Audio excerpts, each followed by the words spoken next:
Now, according to science, when you physically die and when your brain stops functioning, that is it. That is the end. That's the end of consciousness. One day in the summer of 2002, Martha Copeland of Lawrenceville, Georgia, played back a sound recording she'd made earlier that day and heard the voice of her daughter Kathy disciplining her dog.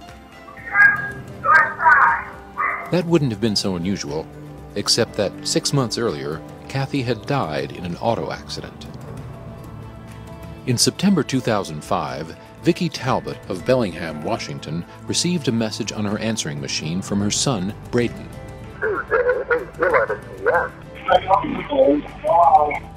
Braden had been dead for over 4 years. In January 1994, Mark Macy of Boulder, Colorado, received a telephone call. The caller identified himself as a European psychologist named Konstantin Raudeva. This is Konstantin Raudeva speaking. Dr. Raudeva had been dead for 20 years. One day in October 1987, Claude and Ellen Thorlund of Sweden switched on their TV. Suddenly, this strange image appeared, and they quickly snapped it with their Polaroid camera. Only later did they learn that their friend Friedrich Jürgensen, a pioneering afterlife researcher who had died a few days earlier, was being buried at that very moment, 250 miles away. For more than a half-century, people throughout the world claim to have communicated with the dead using instruments of modern technology, such as tape recorders, radios, telephones, computers, and video systems. They call this phenomenon instrumental transcommunication, or ITC. I think the reason that they choose to communicate with us like this is because this is the electronics age. This is what we accept.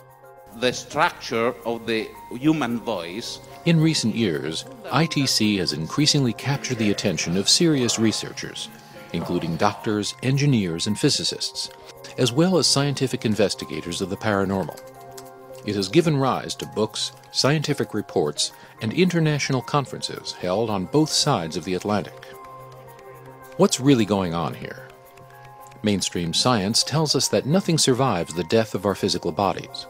But that doesn't stop the flow of whispered voices, images, and verifiable information that seems to be flooding in from what some believe to be human minds inhabiting another dimension of existence. Is it possible that materialistic science has been misinterpreting the nature of human consciousness and therefore dismissing valid evidence for the conscious survival of physical death? Science is a method of inquiry, not an ideology. And at present there are many scientists who believe in materialism, but this is really a belief structure or a philosophy. And science as a method of inquiry doesn't have to be committed to a particular worldview. Science appears to preclude the possibility of an afterlife, but science evolves and there's no knowing what possibilities may be acceptable to a future science. After 26 years of doing research and investigation in this field, I've concluded that there's more than enough evidence that there is life after death, that we survive our body's deaths. The notion that hard evidence for an afterlife might be staring us in the face may be a stretch for most scientists. But that hasn't discouraged many respected researchers from studying such phenomena as near-death and out-of-body experiences, reincarnation, mediumship, and instrumental transcommunication. At the grassroots of this growing movement, practitioners around the globe claim to be conversing with the deceased through the most common and accessible form of ITC. It's known as the electronic voice phenomenon.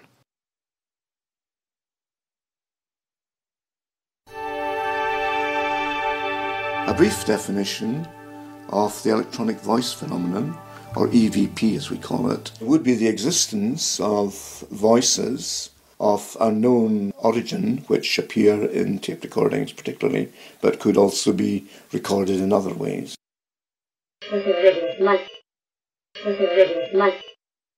When I first heard EVP, the EVP that I produced and I knew was real and not just something that people said, it changed my whole life in that I then really wanted to devote my work and what talents I have to researching this thing.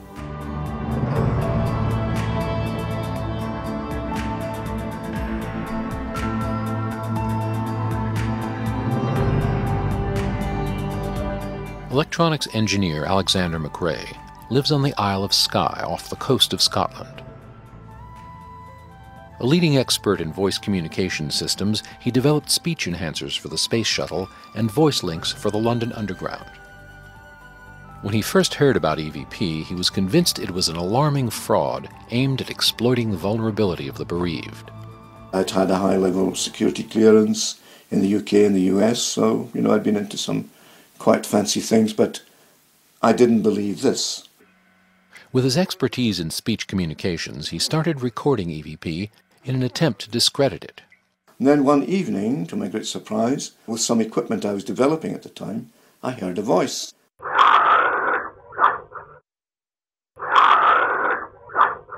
My reaction was not fear, but something close to it.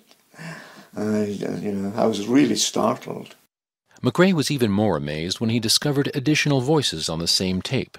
The first one was actually my father's voice. And what he said, I recognized the voice, what he said was a typical phrase that he used. He used it so much, in fact, that it became his nickname.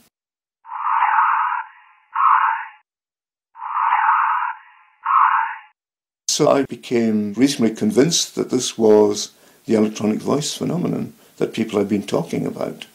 After 25 years of research, McRae is one of the world's leading experts in EVP.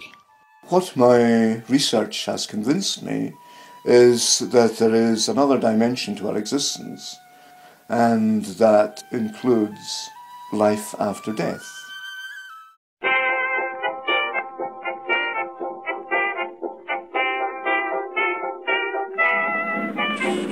EVP was apparently first noticed in the early 20th century, when unexplained messages were said to have appeared in telegraph, telephone, and early sound recording systems. As communication technologies developed, the idea of using them to contact the souls of the departed fired the interest of a number of well-known scientists and inventors, including Alexander Graham Bell, Nikola Tesla, and even Thomas Edison, who proposed building a device to capture spirit voices. In 1939, Attila von Soleil, an American photographer, claimed some success at EVP using a phonograph record cutter, and in the 1940s with a primitive wire recorder, a precursor to the modern tape machine that recorded sounds on spools of thin magnetic wire.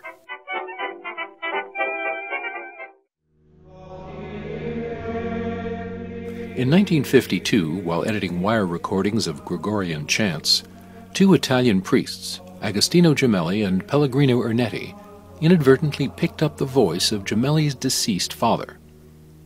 Because traditional religious strictures forbid communication with the dead, the two fathers feared that they had committed a mortal sin. But they were greatly relieved when Pope Pius XII declared the recording a major discovery, one that might lead to new scientific studies for confirming the existence of an afterlife. Then, as tape recorders became popular in the 1950s, people reported hearing mysterious voices in their recordings. At first, no one took these strange intrusions seriously, and they were dismissed as the random pickup of stray radio broadcasts. The first person to research EVP in depth was the Swedish artist and filmmaker Fredrik Jürgensen.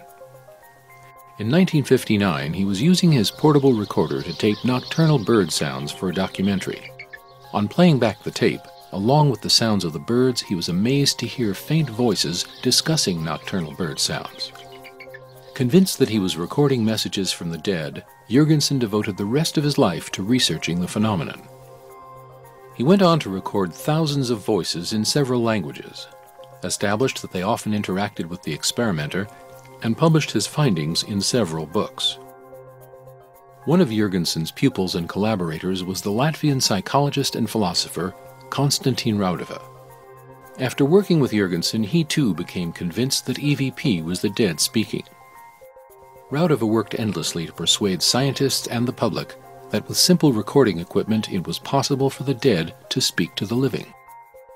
During his lifetime, he recorded 70,000 voices in 6 different languages, and published the first book on EVP in English. In 1971, he released this phonograph record to promote his book. The voice then calls the experimenter's name, Konstantin Raudive. The experimenter states that in his opinion, man cannot grasp the events after death with his intellect. A voice replies in German, kann. He can. In another recording, the experimenter remarks that people do not believe in life after death, and a voice answers, So sind sie. German, that's how they are. Raudive's voices triggered interest across the world, and especially in Europe. German physicist Ernst Zinkowski was an early EVP experimenter.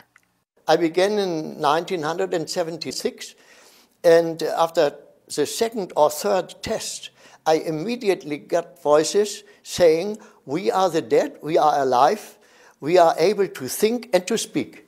I am one of more than 1,000 German persons engaged in communication experiments with the so-called dead.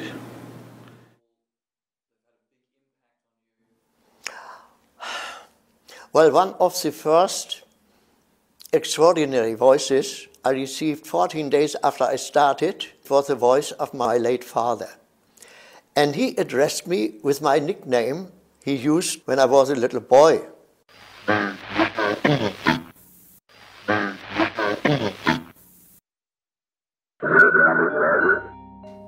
In the U.S., Sarah Estep was EVP's leading pioneer. She made hundreds of her own recordings and published her own groundbreaking book, Voices of Eternity. In 1982, she founded the world's first organization devoted to the study of EVP, the American Association for Electronic Voice Phenomena, now known as Association Transkomunicację. Today, the organization is based in Reno, Nevada, and is directed by Lisa Butler, a psychologist, and Tom Butler, a communications engineer. The function of the association is to provide objective evidence that we survive death. It is also a community of researchers and people that are just interested in the phenomena. After reading Estep's book, the Butlers became fascinated with the possibility of recording voices of the deceased. Following Estep's instructions on how to obtain EVP, they soon began to get results. Hearing the first EVP was absolutely amazing. I don't think I slept for 3 nights. Like many who experiment with EVP, the Butlers discovered that some of the voices were familiar. At the end of the recording, we said, is there anybody else that would like to say something? And here was this voice that I recognized immediately as my mother. I immediately recognized it as being her mother's voice, and I understood exactly what it said. The importance of that is just unspeakable. When I heard it for the first time myself, I was actually first a little unnerved, and then as an electronic engineer, there was the task of trying to figure out how could that possibly be occurring? Where could the voices be coming from, and how would they be in the electronics? So the rest of my life, I guess, I'm going to be spending trying to answer those questions.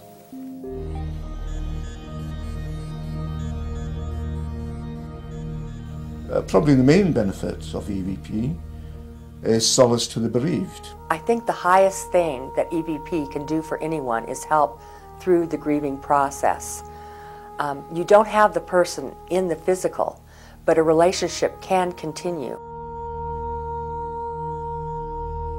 20-year-old Kathy Amos of Lawrenceville, Georgia, often called Kat, was a bright, lively young woman. Though badly mauled by a dog as a young child, she recovered fully and never developed a fear of dogs. Indeed, animals were one of Kathy's passions. Following a serious car accident from which they miraculously escaped unharmed, Kathy and a cousin of hers made a pact that whoever died first would try to contact the other. Unbeknownst to her cousin, Kathy had been studying the electronic voice phenomenon. Tragically, within a month, another auto accident claimed Kathy's life. 5 months later, while surfing the internet, Kathy's cousin discovered EVP for herself and implored Kathy to speak through the computer. Suddenly, she heard a whispered voice.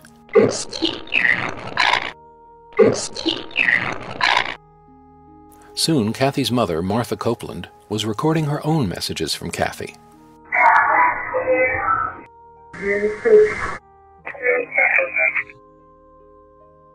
Many of Kathy's messages seemed to reflect her love for animals. One day, as she often did, Martha switched on her recorder at home and went out shopping. When she returned, Kathy's dog had made a mess of the house. When Martha checked the recording, she heard Kathy's voice admonishing the dog. A similar incident produced the following EVP. After searching the internet, Martha discovered the AAEVP and joined immediately. Soon she was sharing recording tips and EVP samples with Karen Mossy of New Hampshire, whose son Rob had died of a brain injury. Rob, just missing you, pal. Before long, other names and voices began to show up in their recordings. Feeling spirit. The name Braden popped up repeatedly. I know, great.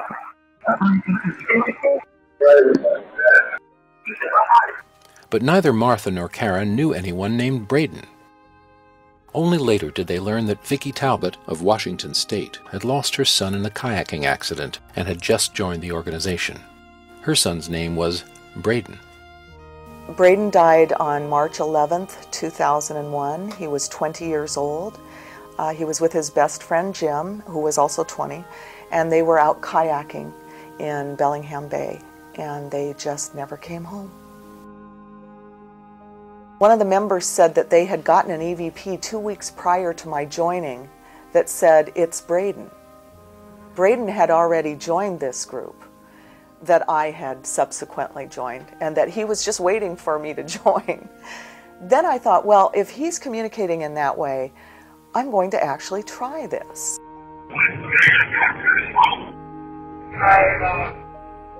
When I started receiving messages from Braden, my whole grieving process took a turn. Certainly I continued to grieve, but there was this sense of excitement. To actually hear from him just thrilled me beyond belief, and I knew then that there was the possibility that I would continue to hear from him. Happy birthday. One of the first messages I got from him was, again, him saying, "Mom," very clearly twice. He's just as funny as he always was. What do you know that I don't? One night when I was feeling very sorry for myself, I recorded a message from Braden saying, "Sorry, Mom, but I lost everybody. Sorry for being crabby."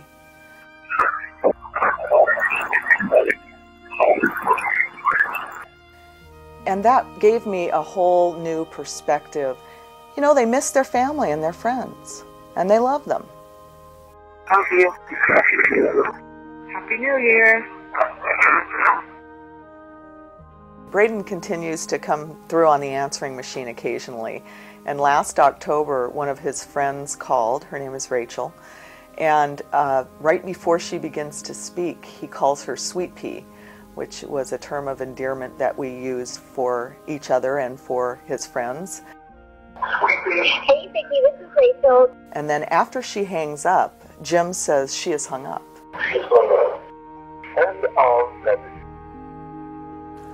Before long, this core group of Vicki Talbot, Martha Copeland, and Karen Mossy expanded into its own national organization, whose members record every other Thursday and share the results over the internet. They claim that their children on the other side have formed a group they call the Big Circle, which their parents on this side have adopted as the name for their own organization. Members say they often receive messages from the children of other members, suggesting that they had found one another and are teaching each other how to contact their loved ones among the living.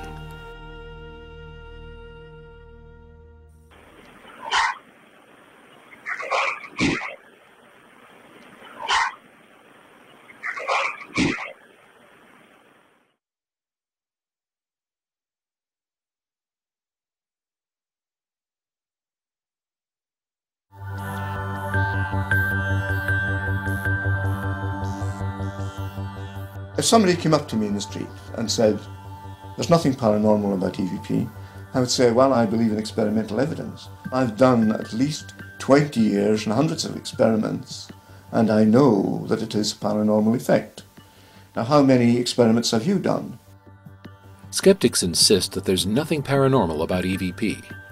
But are these dismissals based on a genuine understanding of the phenomenon, or are they simply expressions of unscientific prejudice?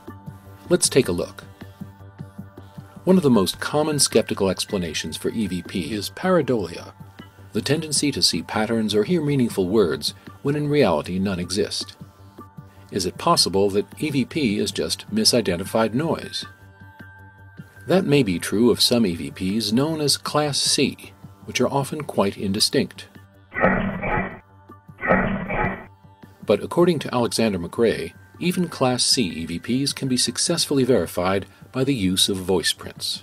You create a voice print of the EVP utterance, and then you say the same thing as you think is being said in the EVP utterance.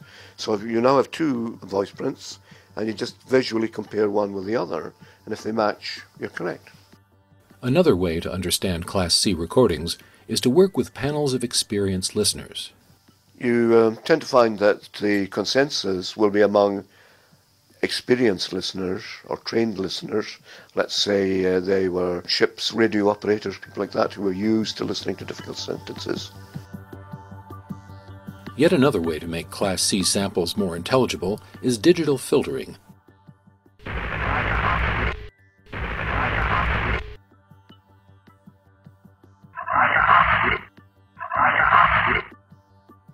And finally, some Class C recordings may be inferred by their context.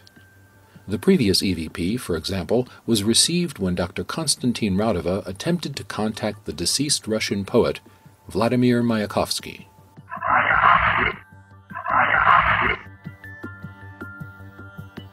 EVP samples in Class B are more intelligible than those in Class C, and most listeners usually agree on what they say.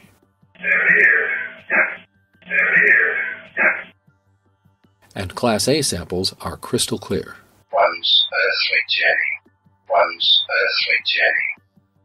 So while some EVPs might be the product of projection or wishful thinking, pareidolia fails as a blanket explanation for EVP.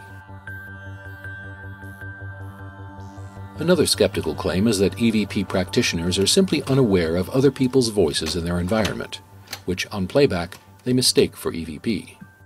However, EVP is usually recorded in very private circumstances. It has also been received on recorders from which the built-in microphones have been removed, as well as personal computers and other equipment, such as Alexander McRae's device, that have no microphones, and therefore cannot pick up any natural voices. Background voices can also be positively identified by the use of a second recorder. Curiously, the same EVP will not show up on more than one recorder at a time, so any sounds picked up by both recorders can be ruled out as EVP. By far the most common skeptical claim is that EVP voices are nothing but the random pickup of stray broadcast signals. But EVP researchers point out that recorders can pick up radio signals only under very rare and limited conditions. They also cite many other reasons why the radio pickup theory falls short. The fact that most EVP occurs in short durations is also evidence against the theory that it is radio pickup.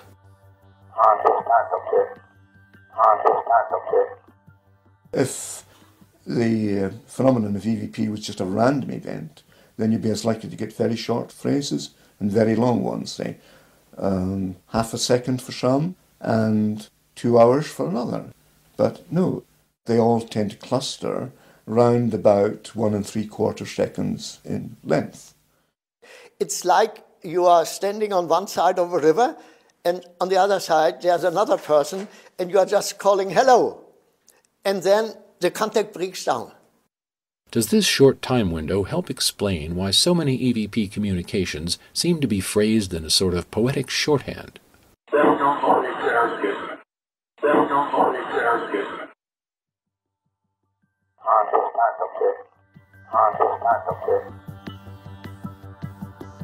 One of the most obvious and consistent characteristics of EVP phrases is that they are whole statements.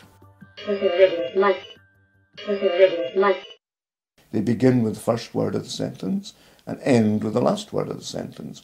And that is against all probability of just being a chance event.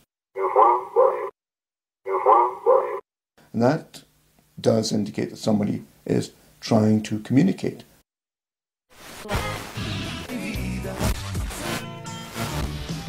And then there is the fact that you don't pick up music normally, whereas a lot of broadcast output in this country and elsewhere consists of music, you know. So it was just straight pick up, where's all the music? People who practice EVP often discover an apparent interactivity between themselves and the voices recorded. She asked if there was anyone that wanted to speak, and there's a voice. If radio pickup were the source of EVP, this would be astronomically improbable. It'll answer questions that you ask, it'll respond, make comments about things that you're doing. We were in a location that was supposed to be haunted, and it was very dark. I had turned on a pin light to see if the recorder was working.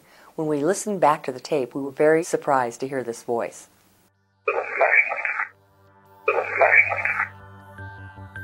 Another aspect of EVP interactivity is the frequent appearance of pet names, nicknames, and other private information known only to the deceased and to relatives or close friends.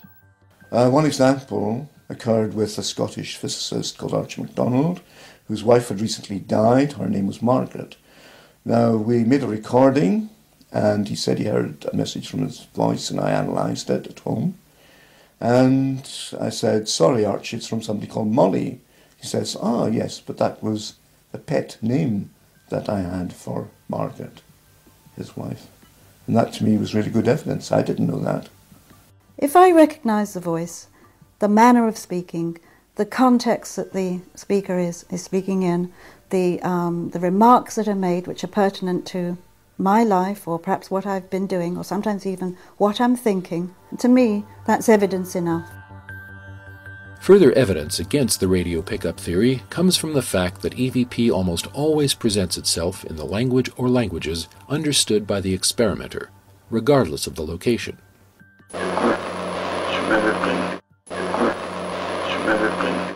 If you record it in another country where it's not an English-speaking country, but all you understand is English, you will record English EVP. I took the device to Spain, I used it in Spain, and from my background I know that you can't receive any radio broadcasts in English, certainly not in that place at that time, you couldn't do that. And so any pickup should be in Spanish, but it wasn't, it was all in English. Radio broadcasts tend to reproduce the human voice fairly accurately, but forensic analysis shows that typical EVP voices do not originate in a human vocal tract. Instead, they seem to have been synthesized in ways we don't yet understand. My department is involved in the analysis of EVP and ITC phenomena. Paolo Presi is an industrial engineer and a founding member of Il Laboratorio, a research organization based in Bologna, Italy, dedicated to the scientific analysis of instrumental transcommunication and EVP in particular. Presi and his colleagues have pushed the envelope of rigorous scientific research on EVP, using state-of-the-art electronic instruments and forensic software to analyze EVP voices. Presi says that determining the origin of these voices is beyond the scope of his laboratory work, but that their structural analyses point to a distinctly paranormal origin.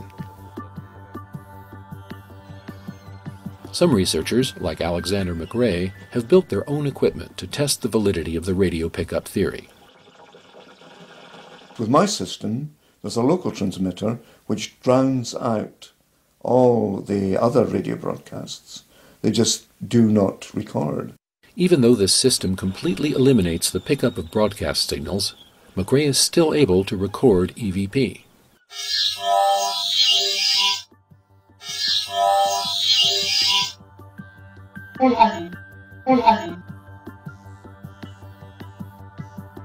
Determined to test the radio pickup theory once and for all, McRae traveled to the United States. I took the device to a laboratory in California, and this laboratory was shielded against radio waves and also against sound waves. So inside the laboratory, you couldn't pick up anything. Which means that it's a very high input impedance. But yet the device still produced voices.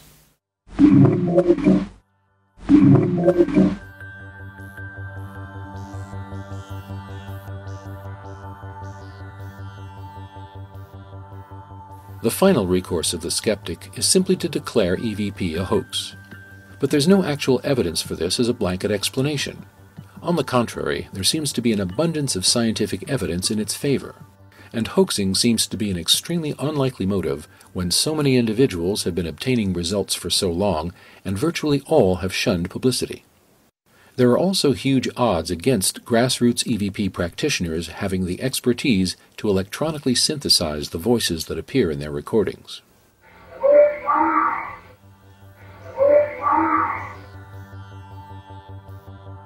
Researchers say that the final argument against hoaxing is that you can try EVP yourself. Since the method of obtaining EVP is technically simple, testing its validity can be done by anyone. To find out whether something is genuine, you have to do it yourself, because then you do not depend upon believing other people.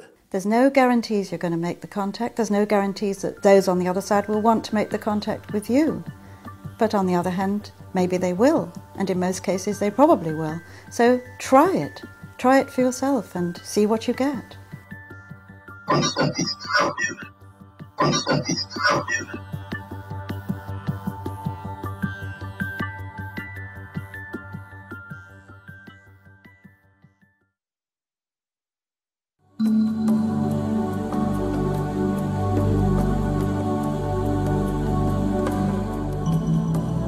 Researchers and practitioners stress that EVP is not difficult to achieve, and that you can begin with an ordinary cassette recorder and some brand new tapes that have never been recorded. Use whatever you've got available. Don't go out and spend a bunch of money. But if you don't have something that records, this is a basic setup.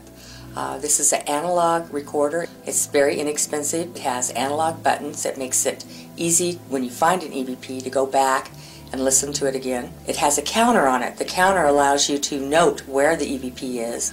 With the cassette recorder, you want to use a standalone microphone because the internal motor of the cassette recorder is noisy and will cover up your EVP. You always want to use a set of headphones. Usually in the beginning the voices are very soft, so the headphones help you hear the soft voices. Many EVP practitioners report that these digital memo recorders are especially effective at capturing EVP voices.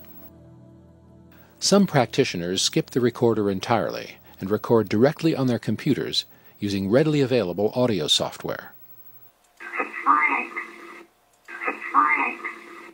You can record EVP anywhere. When you're starting out, we would suggest that you pick a spot and start recording at the same time each day and in the same spot. It's kind of like they know your intention by doing that. We would suggest that you ask a question and then you simply give those on the other side time to answer back. You tape this for a short time, maybe a few seconds, maybe a minute, and then you stop recording, you play back, and you listen to that what you find on this tape. You need to listen very closely in the beginning. Usually the voices start out as merely whispers. It's interesting, after you do this for a while, the voices will actually become louder and become stronger. With EVP, you actually have three things going on. You have the individual, you have the spirits on the other side communicating, and you have the device in which the communication comes through. We feel like the individual and the spirits on the other side are the most important parts of the circuit. The equipment seems to be the least important. Some practitioners prefer dim light to calm their minds and minimize distractions from the environment. Others find meditation to be helpful in clearing their minds and focusing on making the contact. Researchers say that some EVP voices seem to be formed out of available background noise, so the chances of getting clear EVP in quiet environments can sometimes be enhanced by adding a small amount of broad-spectrum background noise. For example, from a white noise generator or a small electric fan.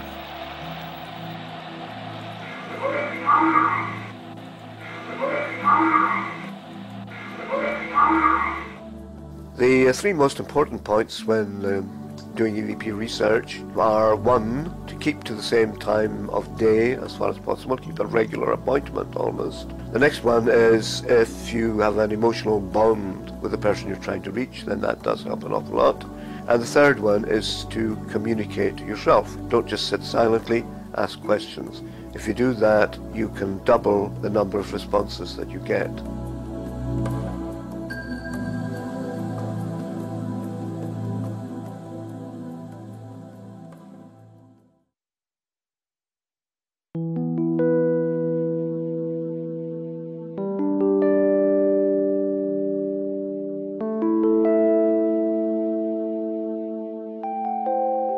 When the phenomena expanded into pictures, faxes, computer messages, actual phone calls, another term had to be coined, and that became instrumental transcommunication, or ITC, which basically means communication through instruments. Technical writer Mark Macy of Boulder, Colorado, has been one of America's foremost investigators and advocates of instrumental transcommunication. He has written and published several books on the subject, and his website, worlditc.org, is a rich source of ITC history, lore, and information. He has performed his own EVP and ITC experiments and has traveled widely, giving lectures and presentations. And they try to modulate those sounds into a voice. In October 1995, a colleague in the small European country of Luxembourg sent a message to Macy that purported to be one of many that had appeared on her home computer. As with the home tape recorder in the 1950s, the advent of the personal computer in the 1980s and 90s gave rise to claims of anomalous messages that seemed to appear out of nowhere, often on simple machines that had no connection to an outside network. This message, addressed to Mark Macy and one of his collaborators, claimed to be from an obscure journalist named Arthur Beckwith, who was born in England in 1832, was married in Jamaica, and eventually settled in Brooklyn, New York. He died the same day the Titanic sank in 1912. I hired a private investigator in England to look up the records of Arthur Beckwith in that area, and Arthur Beckwith turned out to be born in 1832. Arthur mentioned in his letter that he was employed by the Sun and the Brooklyn Daily Eagle and the Citizen. So I went to the public library in Brooklyn, New York, and we found out that sure enough, Arthur Beckwith was employed on those newspapers, and we found his obituary. A colleague of mine went to the National Archives in Washington, D.C. The census records showed that Arthur Beckwith was a 68-year-old widower in the year 1900, living at 150 Skirmerhorn Street in Brooklyn. Arthur also mentioned a man in his letter named Bill H. Lynch, who had been a rector at St. John's Roman Catholic Church in Lambertville, New Jersey. So we went to that New Jersey church, and sure enough we found a record of William Lynch, who was a rector at that church at the time.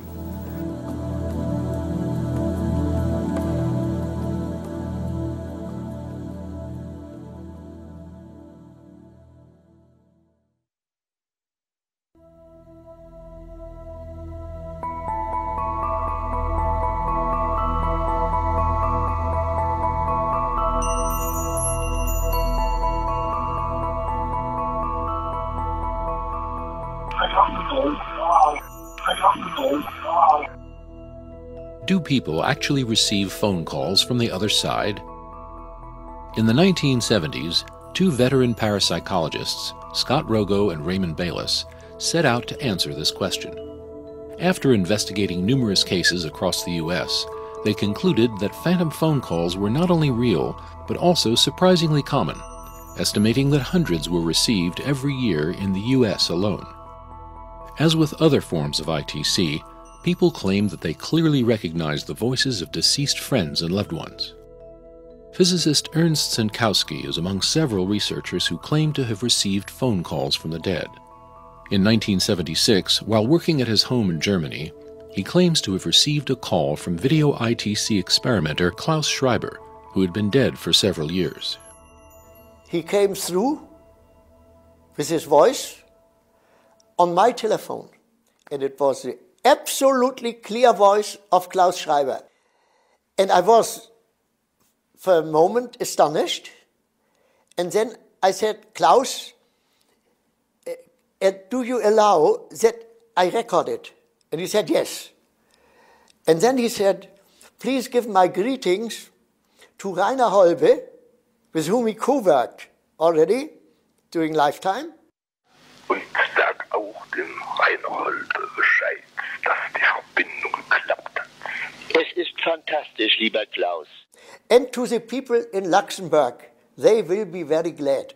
Die Leute aus Luxemburg werden sich freuen. And then Klaus, I asked him, did you ever try to get in contact with other people? And he said, naturally. Klaus, hast du versucht, dich manchmal über Radio zu melden? Selbstverständlich. But I have here somebody who wants to speak to you. And I give him the device. And you hear something like rattling. Aber ich habe hier jemand, der sich bei dir melden will. Ernst, ich gebe ihm das Gerät. And then a Roman Catholic cardinal came through. Hier, hallo. Ja. Hier Augustin Lund. Augustin Lund. Vielen Dank für Ihre Bemühungen. And I was dialoguing with him, and he quoted a sentence which my late father used when he had some struggling about the National Socialists. He was not a man of any party, but he did not like them. And he used a special sentence from his home country, Eastern Prussia. And this was quoted by this cardinal. And he said, I know your father. He told me, and then came this sentence. It's a very nasty sentence. Literally translated, it means, I cleaned his stomach. What does it mean? It means, I told him the truth. Ihr Vater, ich kenne ihn. Sagte mir, man hat den Menschen den Magen rein gemacht. Ja, das hat gesagt. But I never used it. My wife did not know it. My children did not know it. My father died in 1959. And there is no one who is able to use this sentence and send it to me via telephone. My wife was listening downstairs. So it's not my hallucination or my illusion. It has been taped by the answering machine and witnessed by my wife.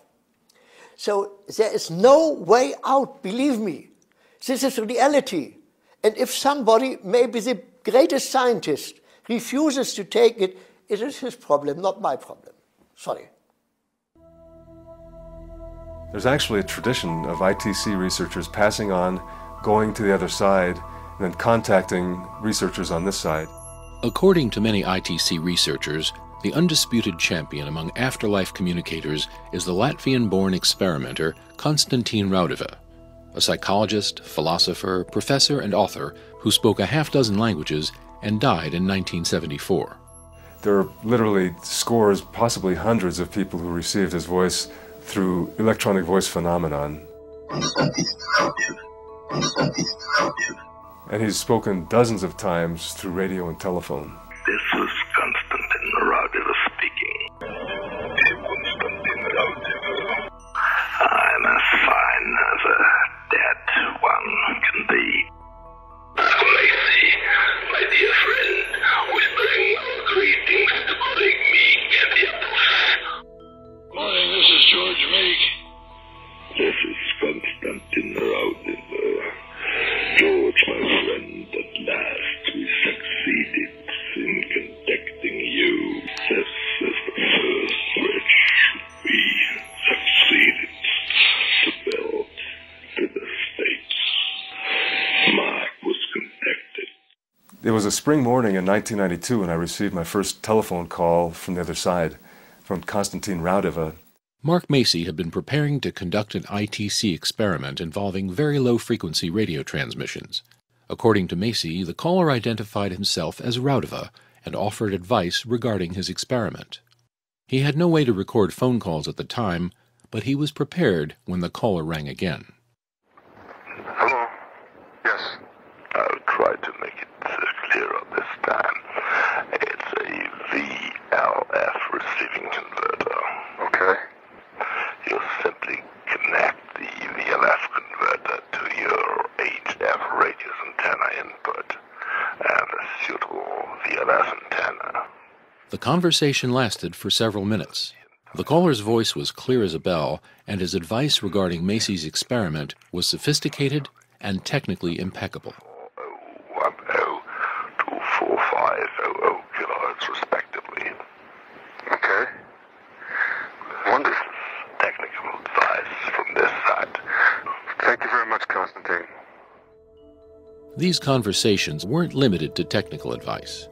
They often touched on human social issues and suggested that the insights provided by ITC might lead to a more just and peaceful world. You know, dangerous acts of all kinds can be violence. That's one of those things we want to prevent by ITC, the violence.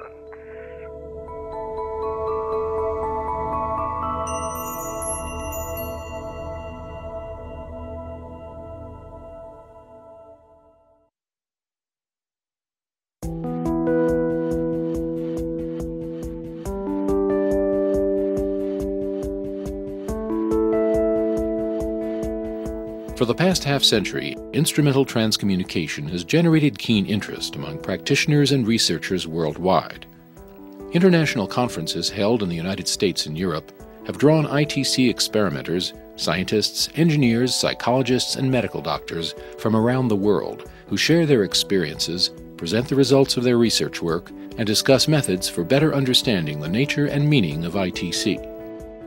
One such conference was held in 2004 in the bustling port city of Vigo, situated on Spain's Atlantic coast. The conference was co-sponsored by a local development bank and by the locally published ITC Journal. The keynote address was given by the city's vice mayor, who's also a medical doctor. We are living constantly with physical death, and yet there is always the underlying enigma as to what happens after physical death. Sometimes the information is information that adds to our body of knowledge and even predictive. Those phenomena have been with us for a long time, and we have, by mistake, thought of them as paranormal. This first division of sounds into different auditory types can be settled on the discrepancy between the periodic and the aperiodic vibrations. The conference was directed by Dr. Annabella Cardoso, a career diplomat who is a successful ITC practitioner and publishes the ITC Journal in English, Spanish, and Portuguese. I got introduced to the subject by a couple who had lost their only son in a sailing accident here in the Bay of Vigo, who requested my help just in the sense of speaking with them about any possibility of life after death. We started after having been to Madrid to speak with a Jesuit priest who is quite an authority on the paranormal. And he said, well, my best suggestion for you is to try instrumental transcommunication. So I just started experimenting, and I got such important and relevant results that naturally the study of this discipline is very important to me. J'ai perdu ma première épouse, Annick, en 1988. Speaking at Dr. Cardoso's International ITC Conference, Jacques Blanc-Garin explains that he lost his first wife in 1988. In 1992, after discovering EVP, he and his present wife, Monique, founded an organization known as Infinitude, Infinity, which links over 1,000 EVP practitioners throughout Europe. The organization's main purpose is to help the grieving connect with their loved ones who have passed. They also publicize EVP, train people in its use, and provide networking opportunities for practitioners in France, throughout Europe, and beyond. They also promote research into EVP and ITC aimed at improving the quality of the results. At the Vigo conference, the Blanc-Garins presented some of their members' EVP samples.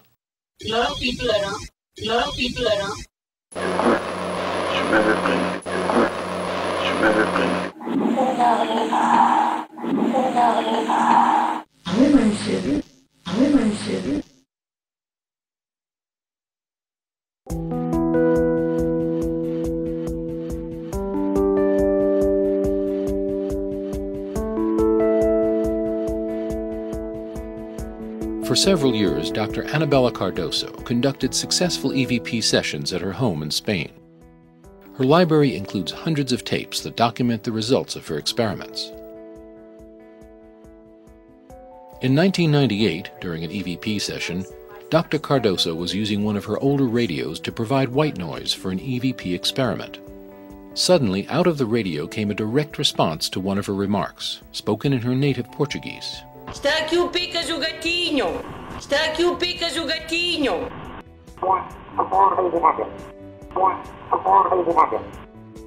Dr. Cardoso says that these voices have often called her by her childhood nickname, Bella.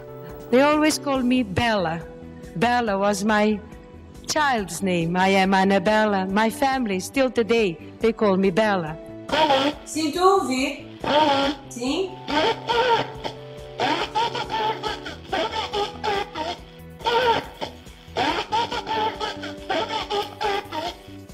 Since DRV voices come out of radio receivers, couldn't stray radio broadcasts be the source of these apparent communications? I would say to the skeptic that stray radio emissions do not reply to you when you ask who is speaking. Stray radio emission will not tell you it's your brother Luis. I mean, that's nonsense. The theory that direct radio voices are in fact the dead speaking is strongly supported when they are clearly recognized as those of deceased friends or relatives.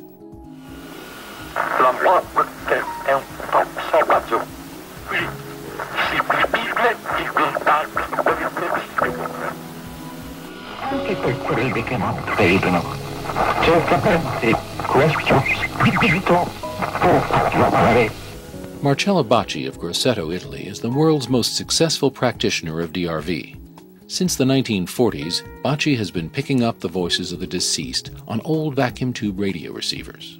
Over 60 years later, his radios continue to produce copious voices in a variety of languages that thousands of people have sworn are those of their loved ones and can engage them in meaningful two-way conversation. In this 2002 documentary, produced by Italian-Swiss television, parents of deceased children bear witness to the voices received through Bacci's radio.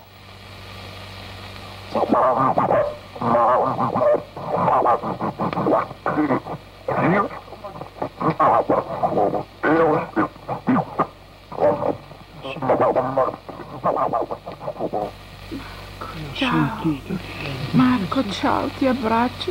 E quindi lo squarcio di azzurro che abbiamo avuto è stato notevole. Ho detto, mamma Milena, ascolti Massimiliano. E quindi se io avessi avuto dei dubbi quella sera proprio me li sarei levati tutti perché nessuno mi conosceva. In over 6 decades, Bacci has never charged for his services or accepted a single donation. Scientists and researchers from around the world have investigated Bacci. Engineer Paolo Presi and his colleagues from Il Laboratorio have been investigating him since 1974. To date, no one has ever found the slightest evidence of fraud. The voices that are coming from out of his radio are very astonishing because the content level is very high in respect of the culture of Mr. Bacci, because he was only a businessman with a shop of washing machines, radio, and so on.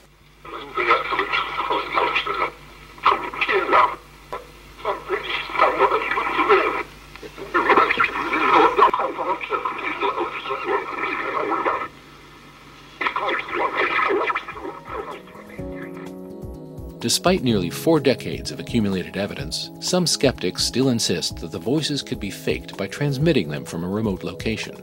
But repeated scientific analyses have ruled this out and have also established that the voices themselves are highly anomalous and do not originate in a human vocal tract. From my point of view, is the top expression of instrumental transcommunication. I know him in 1974 and I frequently visit him in Grosseto. In 2004, a group of afterlife researchers, including Dr. Annabella Cardoso, Professor David Fontana, Robin Foy, and physicist Mario Festa, joined engineer Paolo Presi for a session at Bacci's Center in Grosseto. Il 5 dicembre del 2004. Dove vai Erardo Bacci? In questo universo niente perisce, cambia semplicemente la forma. Initially, the voices emerging from Bacci's radio spoke in Italian, but then Bacci reminded them about his English-speaking guests. Senti, ci sono anche degli inglesi, degli amici, che vengono da molto lontano. I'm sorry, Bacci. Sorry, David, yes? Ciao, David. Ciao, David. I say ciao to you. Can you speak to me again in English, friend? David Fontana. Thank you for all your hard work. Congratulations. È un fatto medianico, una cosa che c'è sempre stata, l'uomo l'ha sempre avuta. È un regalo che ci hanno fatto per vedere chi siamo, che però non si è sciupato tutto come si è sciupato la nostra terra, si è inquinato tutto noi. L'uomo non deve sentirsi autorizzato a fare ciò che la tecnologia, la scienza mette a sua disposizione.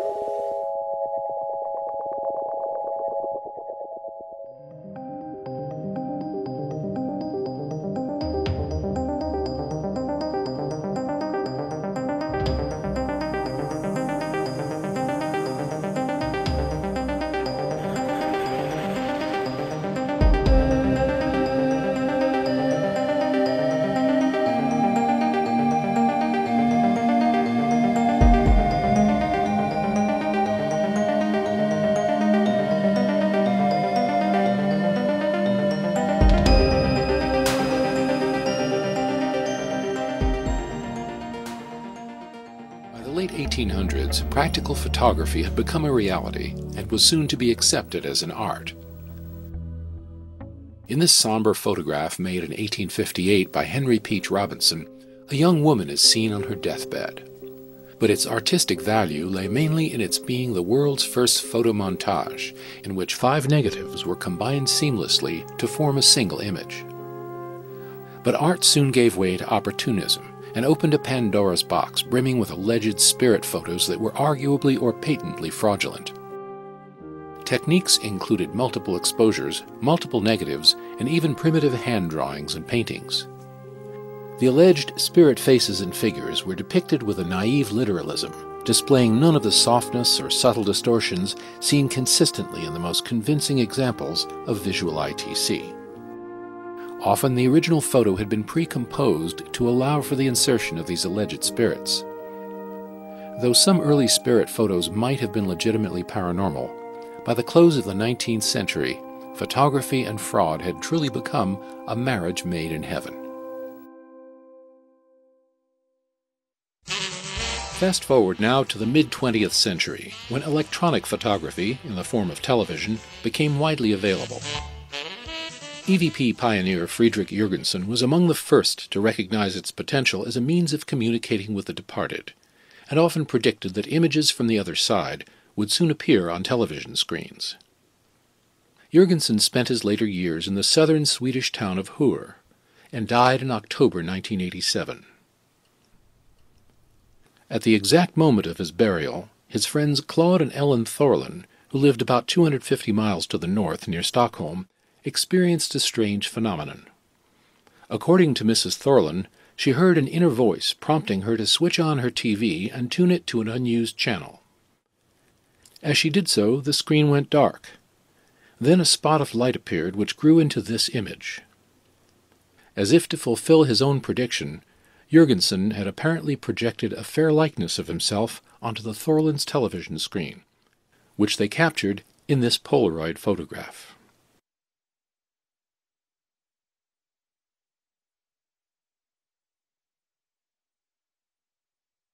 But Jürgensen was not the first to produce images of the deceased on a television screen. That honor probably belongs to Klaus Schreiber of Aachen, Germany. In his youth, Schreiber had experienced deep poverty. Later in life, he suffered the loss of 8 close relatives, including his beloved daughter Karen, all within the span of a few years. Though plagued by ill health himself, he maintained a positive outlook, and in 1982 began experimenting with EVP. In one communication from a deceased relative, he was advised to try working with video. Today we take video recording for granted, but in the 70s and 80s it required clumsy, expensive videotape equipment. Trained as a saddlesmith, Schreiber understood little about this technology and at first was unsuccessful. But following further EVP advice from the other side, and with some help and encouragement from electrical engineer Martin Wenzel, Schreiber constructed a video feedback loop, which produced highly unstable forms that he was told could be manipulated by those on the other side. By 1984, Schreiber's perseverance paid off, and he began to receive many remarkable images. By laboriously advancing his tapes frame by frame, Schreiber was able to isolate and study these single images or short sequences in which the pictures would often emerge from random shapes. Since he had no means of editing his tapes, he simply re-photographed these clips onto a second videotape to preserve them.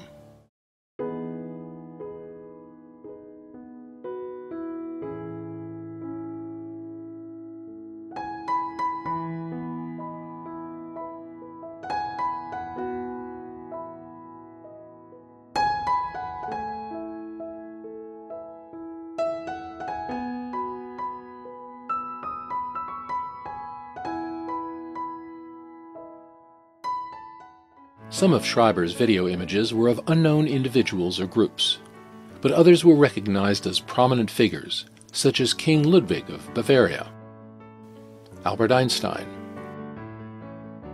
Cistercian abbot Alois Wiesinger, German actresses Hildegard Schaefer and Romy Schneider, whose image we can see developing in this sequence of video frames.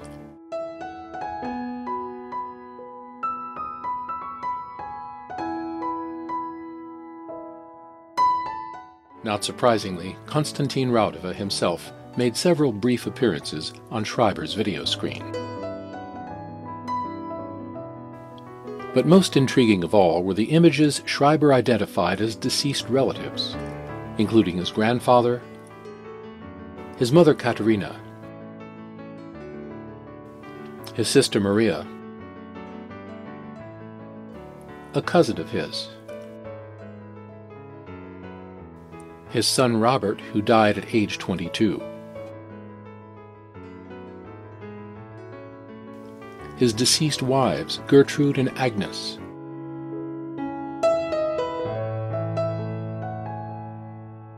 and his daughter Karen, who had died at the age of 16 after a difficult illness.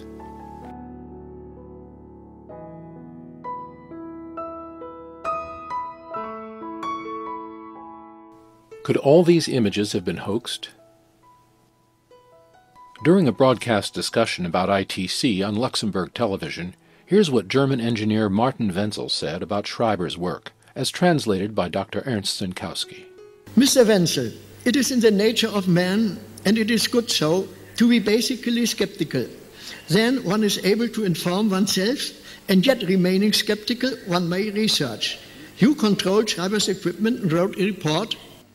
Yes, when Klaus Schreiber published his first images or presented them in the public, he invited me to visit his laboratory and observe everything, how he is working. He revealed everything. I could check anything down to the smallest cable. There was nothing hidden in any way, and I had to see that he worked without any tricks. It's only a very unconventional way to use a video camera. In January 1988, following a second heart attack, Schreiber passed away, and within a few months apparently began communicating with his colleagues on Earth. Afterwards, apparently Klaus Schreiber sent an image through the transkomunication station in Luxembourg. And this image appeared in a computer system. So it was digitized, and it is clearly to be seen that it is Klaus Schreiber.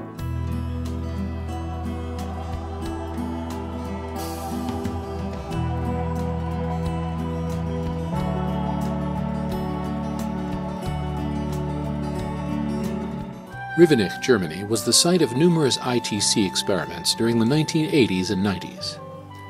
Here, Dutch TV personality Tineke de Nooi interviews Rivnich-experimenter Adolf Homus.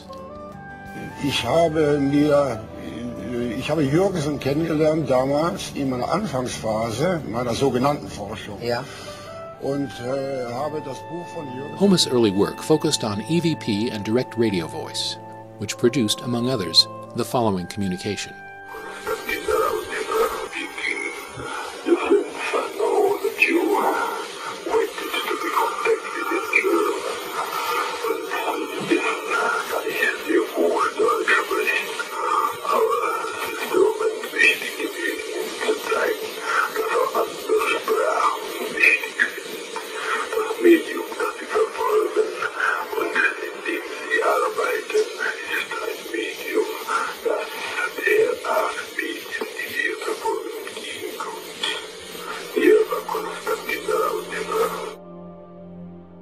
Then, working with colleague Friedrich Malkoff, Homus began experimenting with an old television set that had no connection to an antenna. Eventually, the experimenters received several striking pictures, including this one, of Anne de Guigné, a young French girl who died in 1922 and is now venerated by the Catholic Church.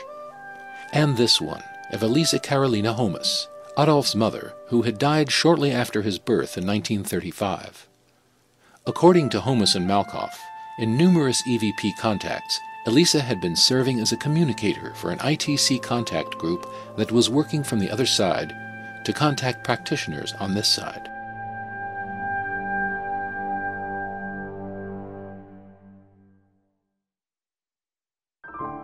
Vicky Talbot reports that late one night in July 2006, her television set turned itself on and off several times and displayed various black and white scenes of people asking to engage in two-way conversation with her.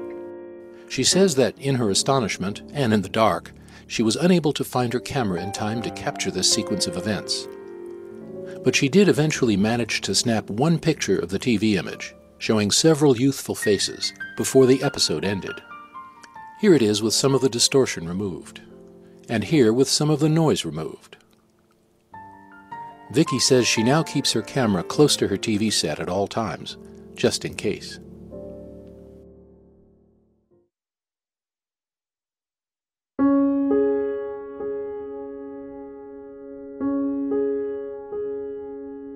No account of visual ITC would be complete without mentioning Robert Vandenbroek, who lives near the tiny village of Hoven in the Netherlands, where he grew up.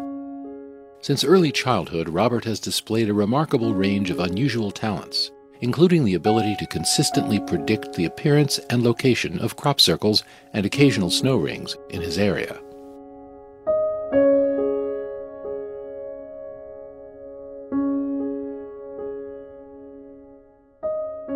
American crop circle researcher Nancy Talbot has been meticulously documenting his abilities since 1997.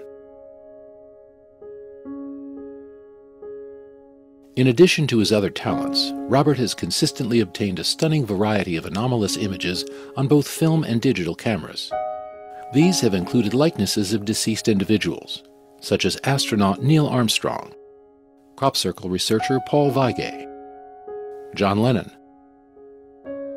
activist filmmaker Aaron Russo, medium Edgar Casey, and even the noted skeptic Paul Kurtz. These images have appeared on dozens of visitors, researchers, and journalists' own cameras that Robert has never previously seen or touched.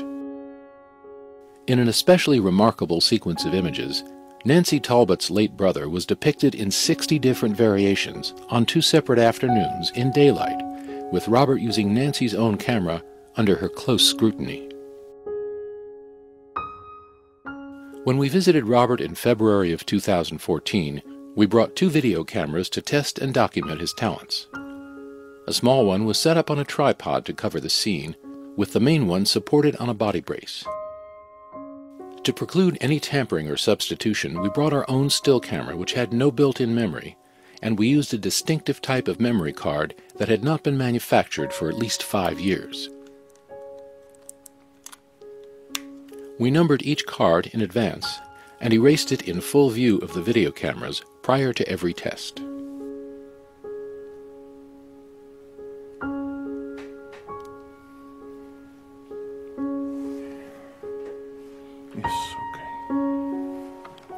In all of our tests, Robert stood in front of a dark blue curtain in his small living room, in approximately this position.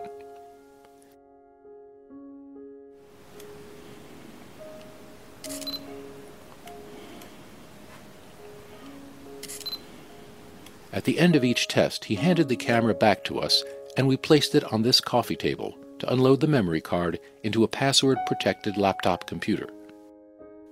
The camera, the computer, and all the memory cards remained visible to us at all times. Here are some of the images that appeared under these conditions. In one image, the outline of a face appeared, in what looked like a flash of light.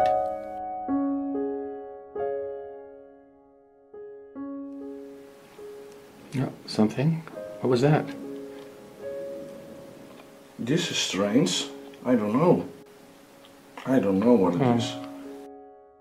In this one, a curious, energetic swirl resolves into an apparent human hand.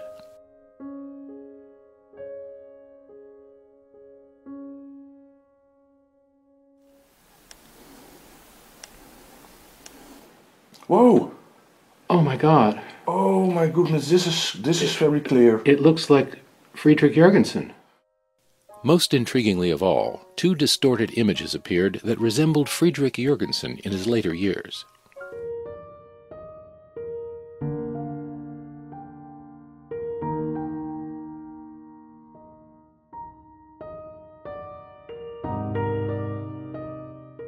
Robert states that he is not the source of any of these anomalous events. Instead, he says he has always been aware of, and increasingly a conduit for, what he often describes simply as an energy, from which he also claims to receive information. In the incident seen here, Robert suddenly looks up, as if his attention were being drawn to an unseen presence. Then he immediately turns toward our second video camera, just as its exposure system is being anomalously influenced, presumably by this same presence. At no time during this incident had anyone touched this camera, which had never before misbehaved in this way, and has not done so since. The screen was going black a little bit. Was it? Yeah. Huh. It was going dark. And then light, I don't know what it means.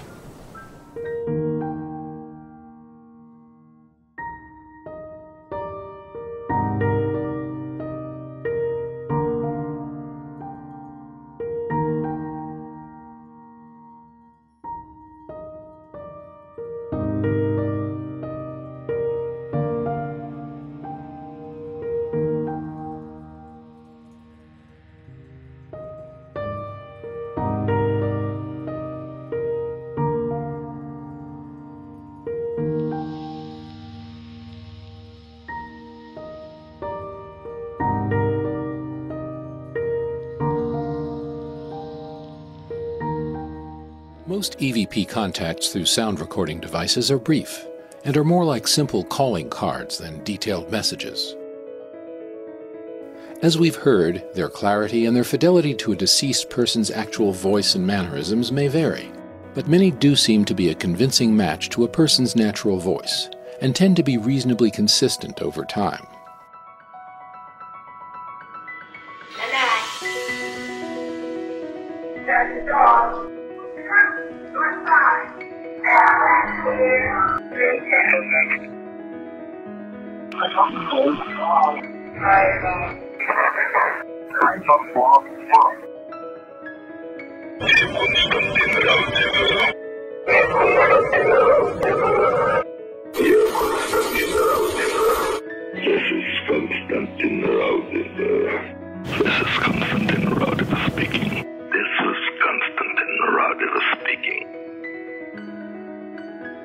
With visual ITC, these calling cards tend to show up in cameras and video systems as symbolic or representative images.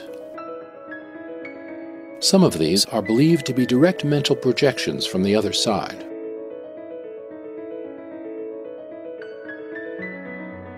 Others appear to be modeled after photos or other sources that exist somewhere in the world. With some exceptions, this tends to result in a clearer and more easily identifiable image of the deceased. Skeptics tend to view this as evidence of hoaxing, But a closer examination reveals many subtle differences, including whimsical distortions and creative embellishments that would have taken significant time and expertise to produce. So it seems quite a stretch to believe that these can appear fully formed and seamlessly layered into a brand new digital photograph within a matter of seconds, in a borrowed camera, with a blank memory card, under close observation. So dismissing them as simple trickery without taking the whole picture into account seems unscientific at best. Let's consider Robert Vandenbroek's images of astronaut Neil Armstrong, which appeared during a test session in 2014 that was closely monitored by 2 video cameras. Here's one of Robert's images, and here are some frames from an obscure 2011 New Zealand TV interview with Armstrong. They're a close match, but there are also some intriguing differences. For one thing, Armstrong's left ear has become transparent, with the frame of his glasses showing right through it. While the mouth remains prominent, the eyes have been reduced to bland, colorless surfaces. Some parts of the anomalous image are streaked or feathered, while some are not. Throughout the test session, the camera remained firmly autofocused on the background. And since nothing unusual appeared in the viewfinder, any possible trickery would have had to take place during the 1-second blackout period in which each photo was taken. In any case, no trickery of any kind was observed by the second camera.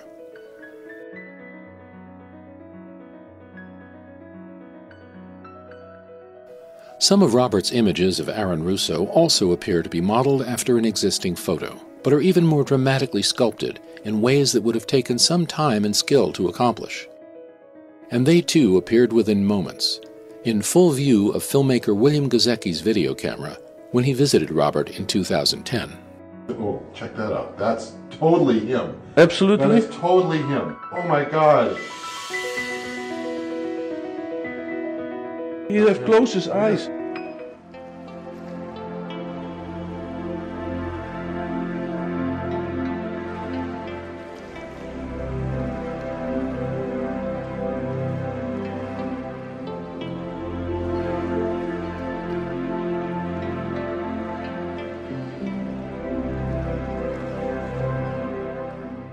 And in the series of photos that's apparently based on this picture of Nancy Talbot's late brother, every image is artfully and often whimsically varied, though they all bear a consistent signature in the form of this mask-like shape and radically stylized ear.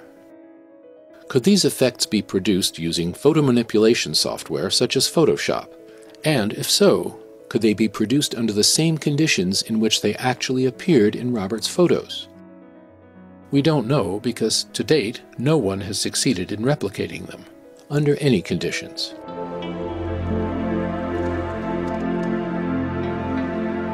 Other examples of visual ITC display their own characteristic types of distortion that would have been impossible to achieve without a considerable investment of time and costly professional expertise, especially prior to the release of Photoshop software to the general public in 1990. Here again is the image of Friedrich Jürgensen that was said to have appeared on his friend's television screen at the exact moment of his burial. In addition to the rudimentary formation of the eyes and a low camera angle never before seen in photos of Jürgensen, it displays a key anatomical distortion, a grossly enlarged ear. These oddities would seem to be pointless to include in a hoaxed image and would have required the services of a talented graphic artist back in 1987. 3 years before the introduction of Photoshop.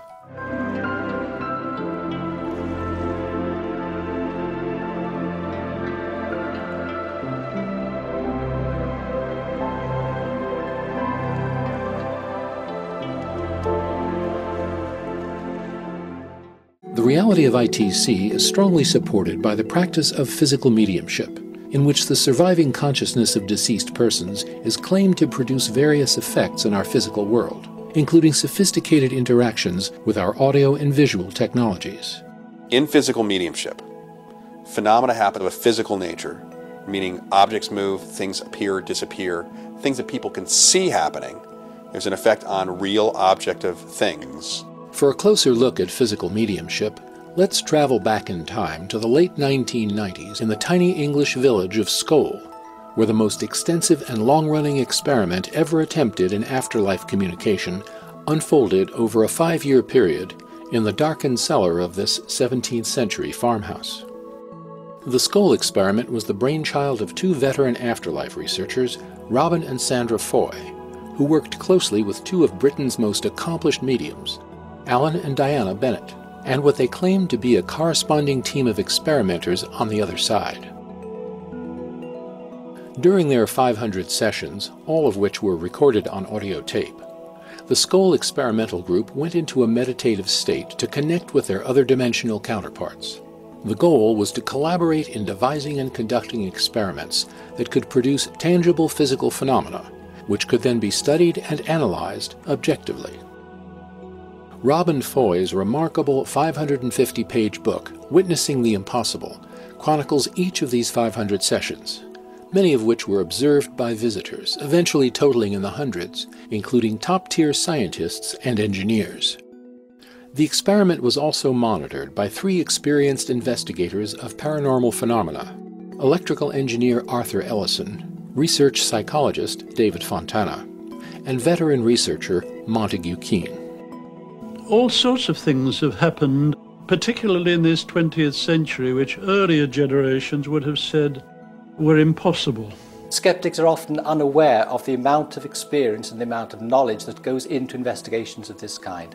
Between the 3 investigators, you could say we'd had 50 years and more of experiences of this kind. We know all the tricks. Initially, we were all pretty skeptical because what had been claimed seemed so way out. The Skål experiment was reported in contemporary magazine articles, 2 books, a 400-page scientific report, and a full-length documentary film. Its successes included nearly 1,000 hours of direct communication through the mediums, and an impressive variety of intriguing physical phenomena such as tiny animated lights that flew around the room. The Skål group also witnessed what they claimed to be the spontaneous appearance of physical objects.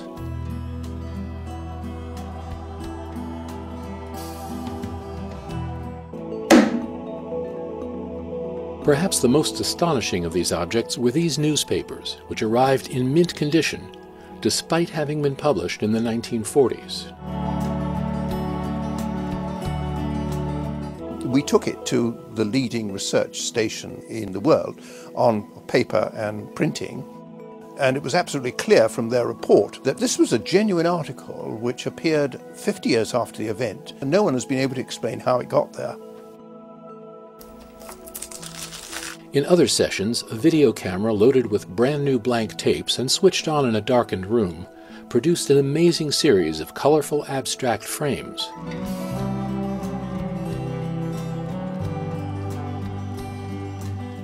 The tapes also contained unexplained light phenomena and enigmatic faces.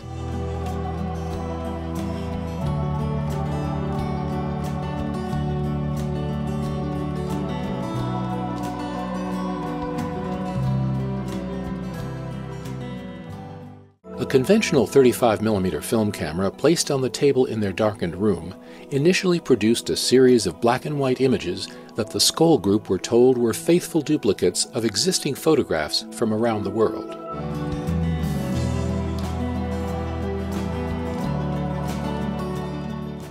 Some were photos of existing photos, and they said initially that was easier for them to do before they went on to photos that had never existed. Continuing photographic experiments using isolated rolls of film and no camera were carefully controlled by the independent investigators. We would buy the film ourselves. We would load it into a box. The box was held in the hands of the investigators so that no one could get at it. And then immediately afterwards, we would take it out of the box ourselves so that no one else touched it, and then develop it ourselves in a special machine. To everyone's surprise, these films revealed a stunning variety of content. This included whimsical drawings and symbols, diagrams, writings and poetry in multiple languages, as well as portraits and signatures of known individuals.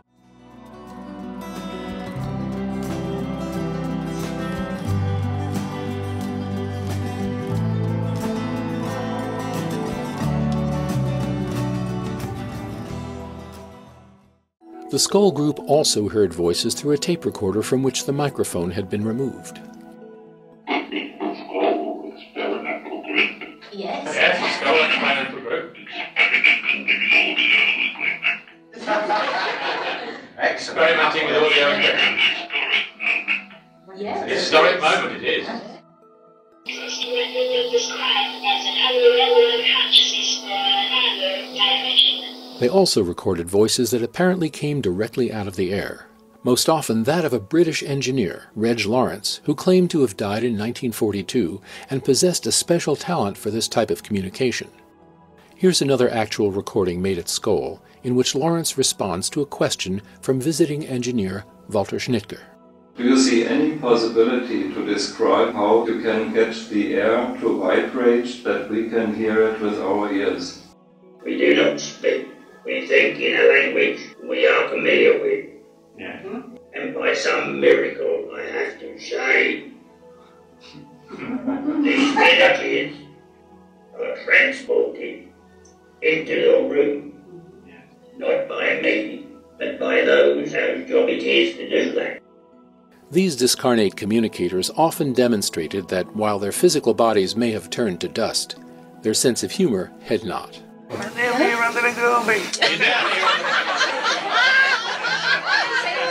all right over there, John? No. No.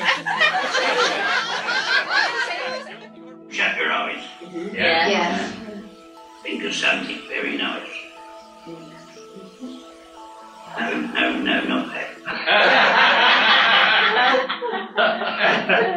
Think of an ice cream or something like that. Yeah, it was. Ice cream. How do I know that the phenomena come from the afterlife rather than from the mediums themselves? We simply have clues of information which was extremely unlikely to have derived from the mind of the medium. And the more impressive those are, the more likely it is it's an aspect of discarnate communication. The second-rate scientists would say, well, this so-called paranormal phenomenon cannot have occurred, and therefore it must be conjuring. It must be stage magic. Well, that is not my idea of good science. It's not possible to dismiss the excellent evidence quite so readily. I could not do it myself as a professional magician. And I don't believe in any magician that I knew could do this. I'd say they were wasting their time doing this here for nothing when they could be earning $1 million out there on the stage. If you take all the phenomena within the whole of the Skull experiment over 2 years while we were there, I would say that the possibility of fraud and faking was nil. These things are so extraordinary that when one tells them to people who've not had the experiences themselves, they think, oh, it must be trickery. And the challenge then always is, okay, you duplicate it.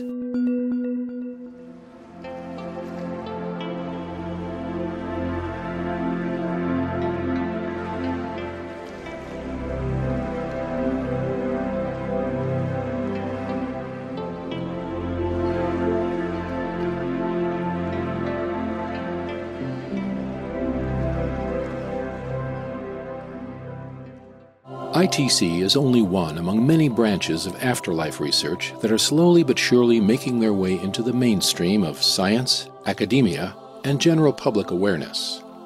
These disciplines challenge our materialistic preconceptions about the nature of consciousness, and their findings seem to point unanimously toward a more complete, meaningful, and multidimensional view of our existence, one that extends beyond our normal experience of time, space, and matter. Scenario.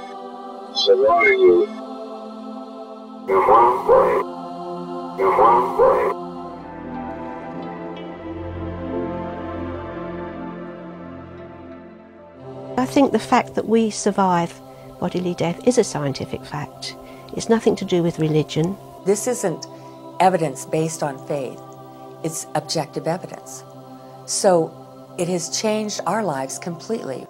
We should be devoting enormous social resources to this question, not leaving it up to a matter of belief.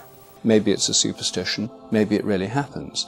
The only way to find out is to study the phenomenon and find out whether it happens or not to adopt the view that it's a superstition and then close off any inquiry. That way we find out nothing. We remain trapped in our belief system.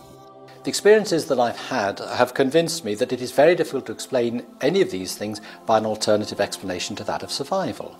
I think the skeptics regard the possibility of the survival of human consciousness as inherently so impossible that anyone must be rather crazy to believe it. But when you look at the evidence, you have to ask yourself whether you'd be even more crazy not to believe it, or to find some alternative explanation which makes any sort of sense, and I haven't found one. The way that I see this subject developing, and it is going that way already, is to get into the universities, to get accepted by the mainstream. Then money will come in and qualified people will come in and they'll be able to do this as their work. And the rate of development will increase enormously. The more we understand about consciousness, the more we understand that it is a continual stream, that sometimes we are having the experience of consciousness within the physical and sometimes we're not, but that consciousness is continuing anyway. It makes you take personal responsibility too. We know that we continue to grow on the other side, so you want to do everything you can here to live by the golden rule. If the world at large knows that when you die it isn't oblivion, that this would have a beneficial impact on the way that people live their lives. ITC really convinced me that life goes on after we die, and in the big picture of my life it allowed a huge sigh of relief. Now that I knew that life is eternal, I could relax and breathe more easily and tread more lightly on the earth.